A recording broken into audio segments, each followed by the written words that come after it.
Hello and welcome to Cris Tales. My name is Derek Neal, and I am very excited to present to you this upcoming indie RPG. We call it our love letter to the classic JRPGs of the past, and by that we mean that this game takes a lot of inspiration from classics like Chrono Trigger, Secret of Mana, Final Fantasies 4 and 6, Super Mario RPG, and more. But it also has a lot of its own style, personality, and charm. Rather than just copying those games, we've done our best to build upon the elements that we thought made them great, to create something new and surprising for players to explore. Fans of classic JRPGs will feel right at home with Cris Tales, but they will also quickly learn that there's a lot more to it than meets the eye. Speaking of what meets the eye, the first thing I'd like to draw your attention to is just how beautiful this game really is. Everything is completely hand-drawn, hand-animated frame by frame in the traditional style, layered on top of itself to create the illusion of 3D movement in this world. I'd also like to introduce you to our heroine, Crisbel, who is a young orphan girl from the city of Narim. She recently had her rose stolen from her, and she has traced it all the way here to this cathedral. And this is where something strange happens. Crisbel has a vision, and she suddenly realizes that she has special powers that most people don't.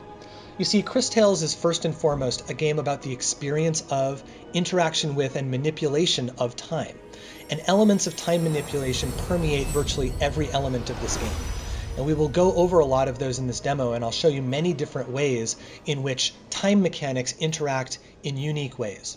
One of the first of those is what you see before you right now, which is Crisbel's ability to see the past, the present, and the future, all in real time, all on one screen, all at the same time.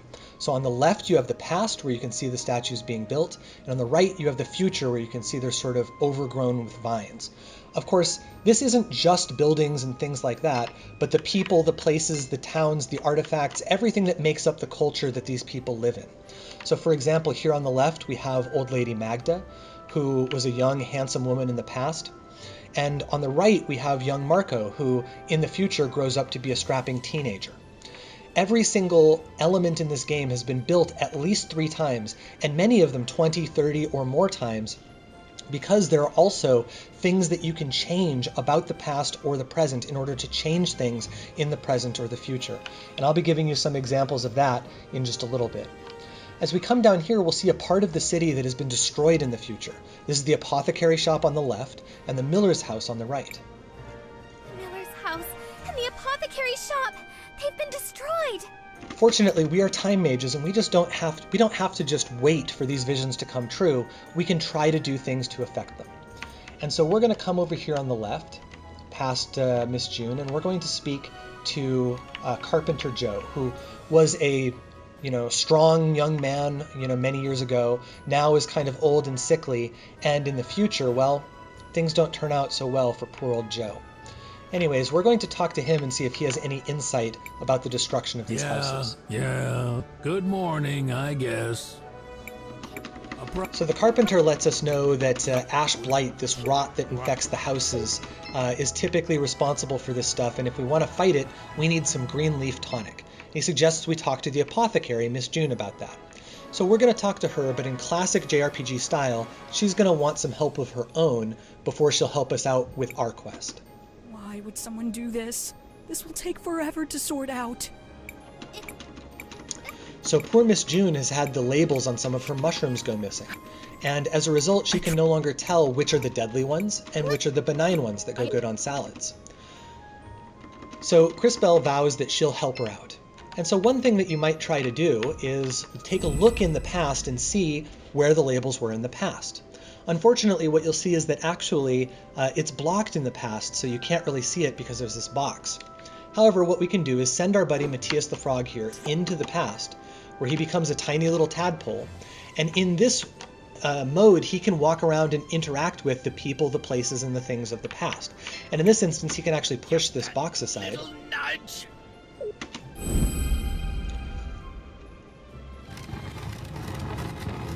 And reveal the information that we're looking for.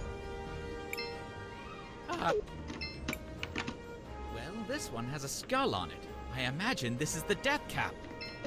Having done that, we can now take that information back to the present, and we can now go retrieve the missing label, which we happen to know these kids stole, and bring it back to poor Miss June. This is a...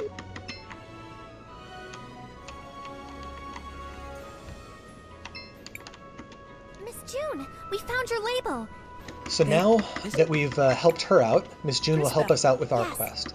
And so we ask her about the green leaf tonic, and she tells us that we'll need some glow fruit in order to be able to make green leaf tonic. Fortunately, I know where some glow fruit happens to be. This is the world map.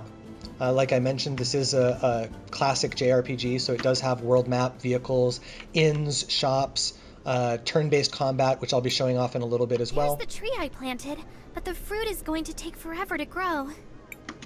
Of course, in this specific instance, before we get there, we need to recover some glow fruit. What you'll see here is that this tree does not exist in the present. It only exists in the future. But of course, we can send our buddy Matthias the Frog here into the future, where he's old and fat. He can get the glow fruit, retrieve it, and bring it back to us in the present.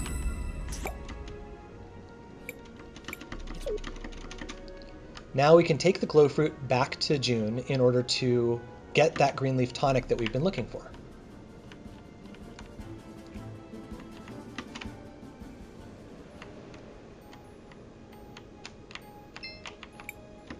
I have glow fruit.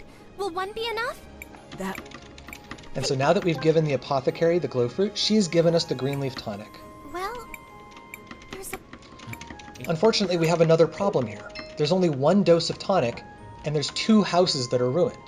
So we have to make a decision. Do we save the apothecary shop? The town's medicine comes from here. What about poor Miss Miller? You know, she has a young daughter who's going to grow up, and it looks like she's pregnant and has another one on the way in the future. Which of these 2 should we save? I'm going to choose to save Miss Miller in this instance. Hello, Cris Tales. And what you'll see is that by making this decision in the present, it actually changes the future. Keep an eye on Miss Miller's house on the right.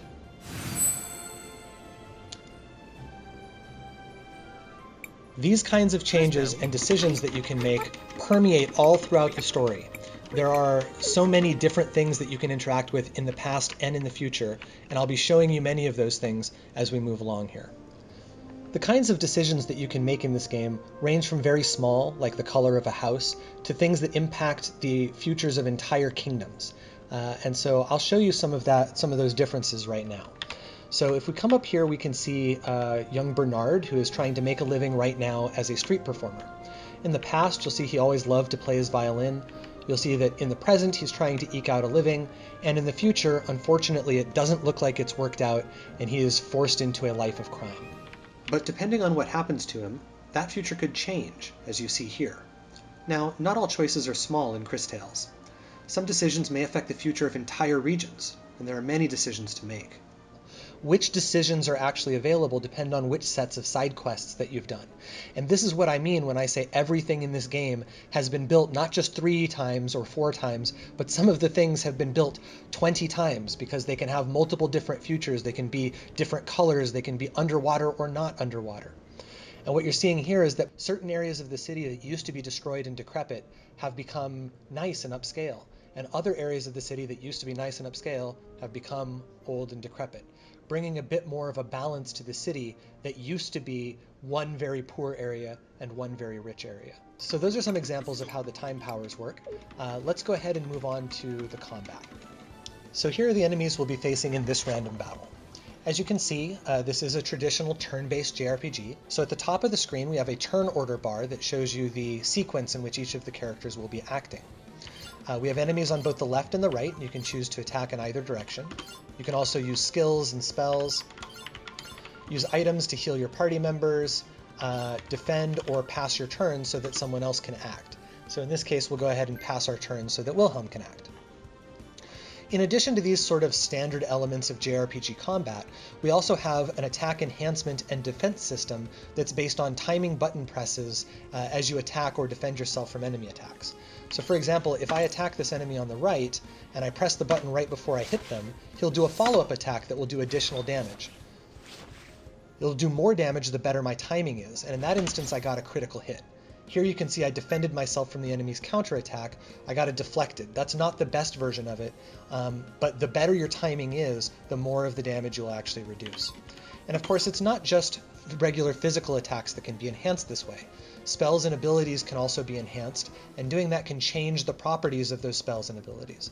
So for example, I can use Christopher's Fireball spell on this enemy, and if I successfully enhance it here, which I did, it will light that enemy on fire, and now it's taking damage turn over turn. So in addition to the enhance system, we have another system which is basically Cris being able to use her time powers in combat to affect her enemies. So Cris Tales is fundamentally a game about manipulating and controlling time. So for example, we can send this enemy that's on the left into the past, making it into a younger version of itself. It's weaker, but quicker in this particular state. And different enemies have different benefits, or sometimes it's not at all beneficial even, to send them into the future or into the past. So for example, you might have a young dragon that if you send it into the past, it's just an egg, but if you send it into the future, it's a powerful dragon that's going to kick your butt. So you sort of have to plan strategically as to what you want to do given which enemies are on which side of the battlefield. I'm going to go ahead and attack this enemy here. And it looks like Wilhelm's getting a little bit low, so I'll heal him up real quick. Here we go. And now we will defend ourselves. So this is a multi-part attack. I have to defend against it multiple times in a row. And so now it's Cris turn again, and we can use her time powers again. So this time I'm going to send the enemy in the right into the future. And that is going to make it an older version of itself, yes, but that enemy is also currently on fire. And so when I send it into the future, what do you think is going to happen? Well, in the future, it's already taken all of that fire damage. And so that damage all comes in and hits it at once as one giant burst. And of course, this doesn't only work with fire, it works with regen spells and things like that, poison, as well as other more off-the-wall things. So for example, in the public demo that we have out there, there's an enemy that can only be defeated by rusting its metal shield by first getting it wet and then sending it into the future.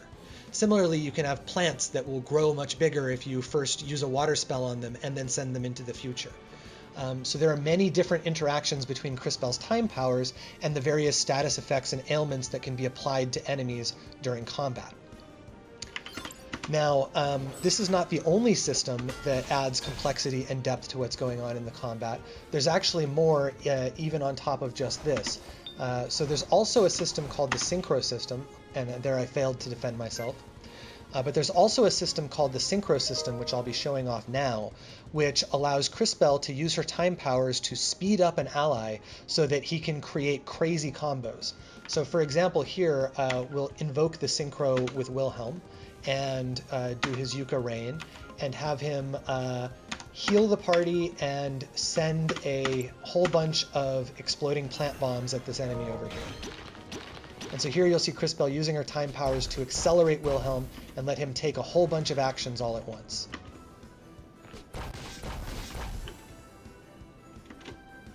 Boom.